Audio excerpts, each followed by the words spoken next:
It's really hard to consume high amounts of protein without shakes, unless you want to be eating 6, 7 meals a day. What's going on, guys? My name is Jake, I'm Jesus. and this is your Body Comp Prescription, where we help you navigate through all things health and fitness. Hope you're all having an amazing day, and be sure to follow us on Instagram at bodycomprx. Today, we're talking about protein shakes. I've been seeing a lot of people go back and forth on whether or not you should be drinking protein shakes. It's a little weird to think about because it's kind of been a staple thing that comes alongside fitness, transformations, all that kind of stuff for like a really long time. But I've been seeing a lot of people say that protein shakes are a waste of time. Stop drinking protein shakes. If you're trying to lose weight, there is literally no reason to be drinking protein shakes. And then on the other hand, I've seen a lot of people who really rely on protein shakes, drink 2, 3, 4 protein shakes in a day in order to hit their protein intake. Right? We know that protein's really important for a lot of things, especially on the muscle building side, even on the fat loss side.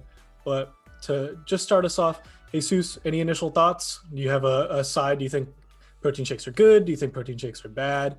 What do you think right off the bat?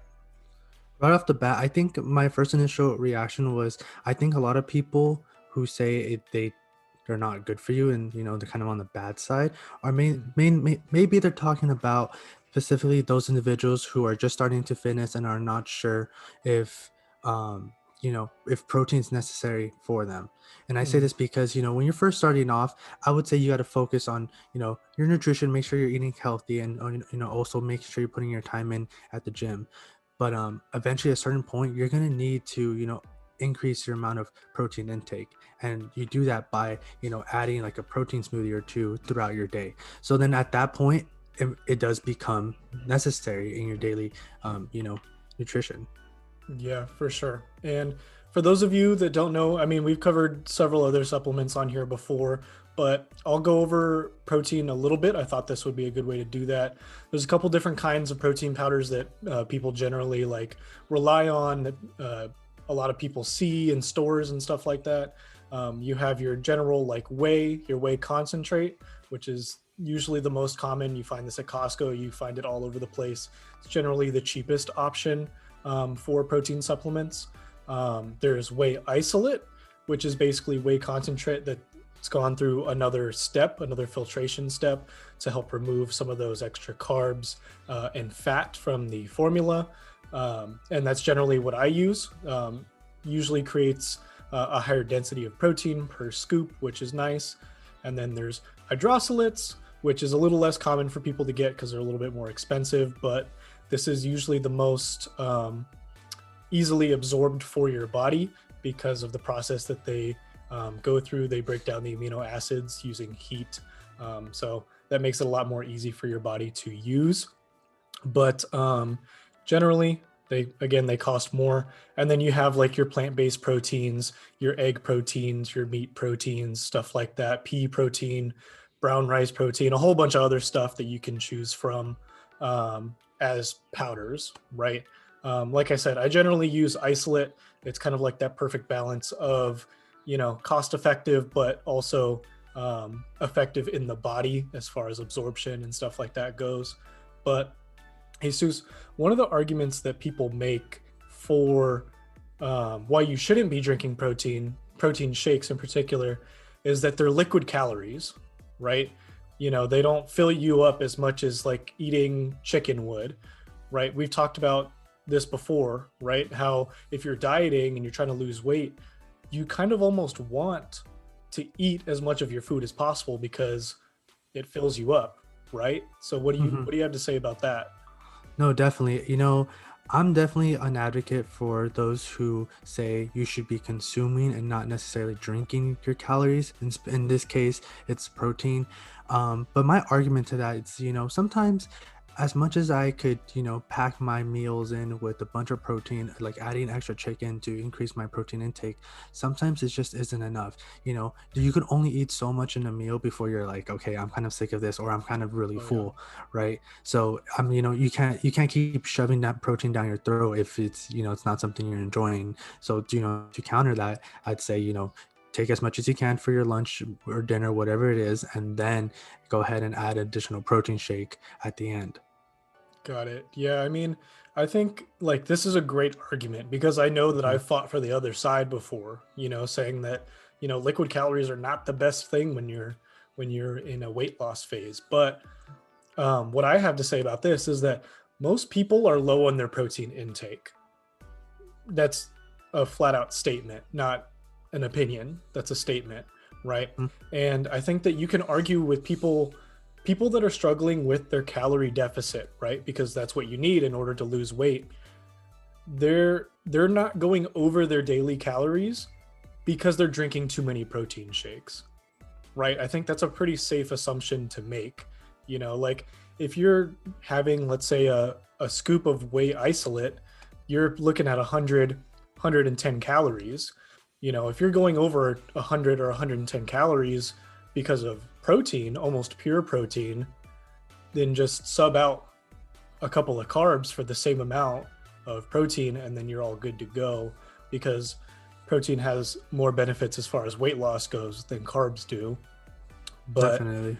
yeah, I don't think those 100 to 200 calories from your shakes are really going to like make or break your weight loss. So No. I think the fact that getting a high protein intake is a little bit more important than saying, oh, you don't want to worry about those calories because you want to eat all of them as opposed to drink them. But go ahead. Jake, I wanted to say something.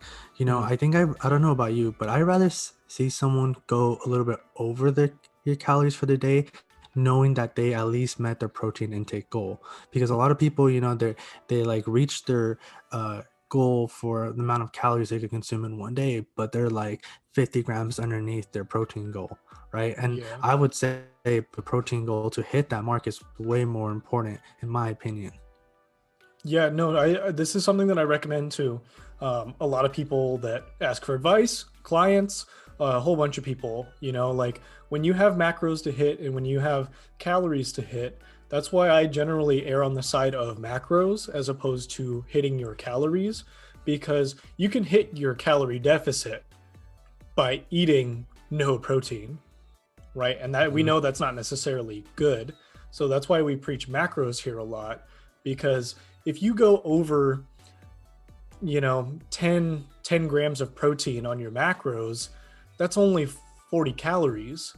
That's not really that big of a deal, but the amount of benefits that you get from those macros of protein are really high. Again, muscle building benefits, fat loss benefits, the whole nine, right? Yeah. So I would agree. I would say that overshooting your protein and while overshooting your calories is still okay and not something you should stress out about. If you hit your protein, you're in a good place. But another argument that people make, as far as why you shouldn't be drinking protein shakes go, is that even if you have a good quality protein, protein powder, the extra processing that these supplements go through make it less beneficial than eating protein from whole food sources. So, you have any thoughts on that? Yeah, you know, I I understand where they're coming from, and obviously, in a perfect world, we would be consuming our protein intake through, our foods, through our Hmm. dairies, through our meats, um, and in a perfect world, we wouldn't need supplements. But Hmm. also because of how science has now, you know, blossomed into what it is today, we now know that we have our nutrition broken down to a T, right? So Hmm. because of that, we now need additional protein supplements in order to reach our goal, in order to be healthy and live long lives essentially. So it's hard to argue that. I understand where people are coming from, where they say, because it's technically not a natural protein source, it's technically processed.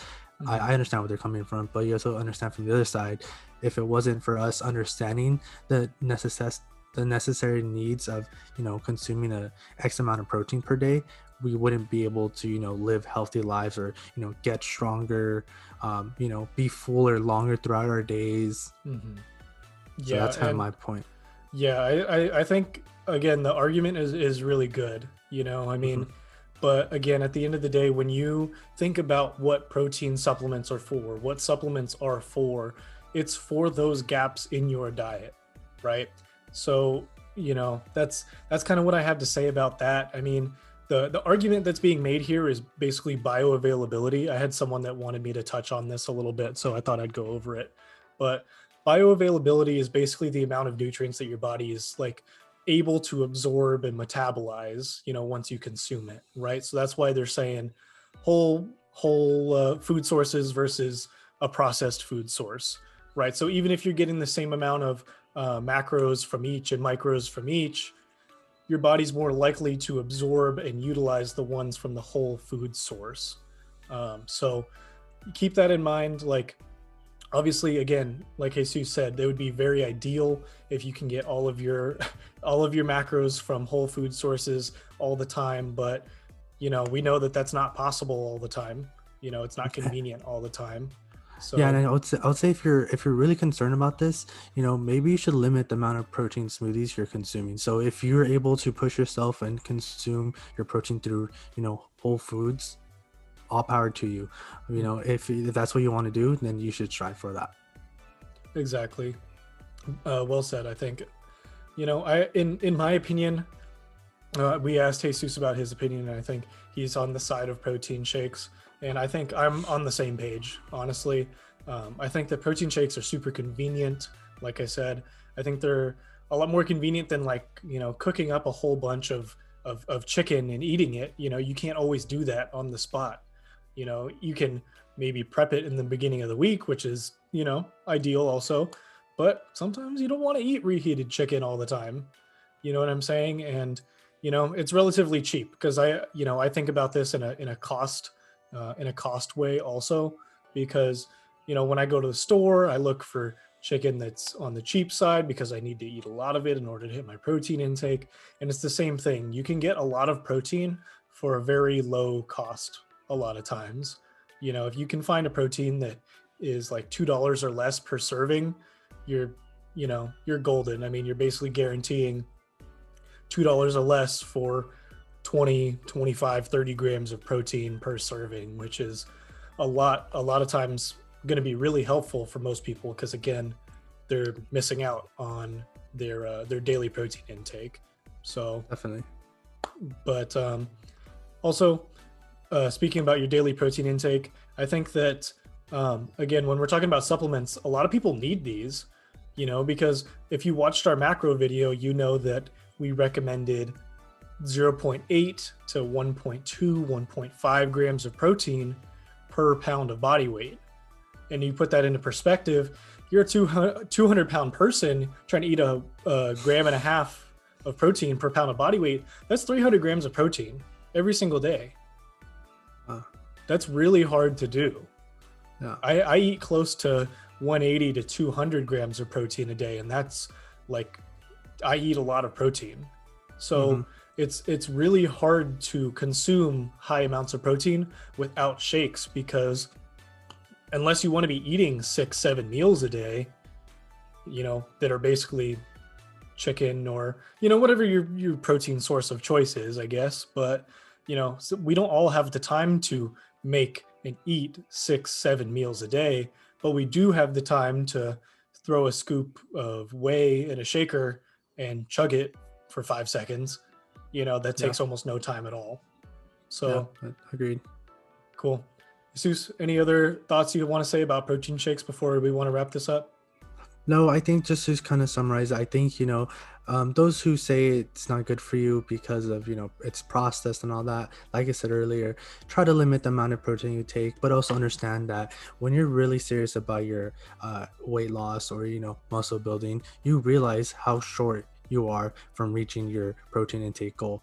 I've said it numerous times on this podcast about how my experience, I quickly learned the hard way where I was like, wow, I'm not eating enough protein. And I thought I was eating a lot by, getting 2 servings of chicken per meal, and I still wasn't meeting the goal, right? So it's kind of like inevitable. You're eventually gonna need some sort of additional help, additional supplement, and therefore I think that's why the beauty of having a protein shake is there. But yeah, that's kind of where my I stand. Yeah, again, and it's not like something you have to do every single day. It's not something you have to do 2-3 shakes a day. You don't have to do that if that's not what you want to do either. So keep that in mind. Well said, Jesus. But want to thank you guys for tuning in. If you have any more questions about protein shakes or want any recommendations on brands, drop us a comment. We're not sponsored, so don't worry. We're not gonna like recommend any whack brands just because we're not gonna make any money off of it. So just all of experience. But anyways, hope you enjoyed, and we'll catch you in the next one. Peace. Peace.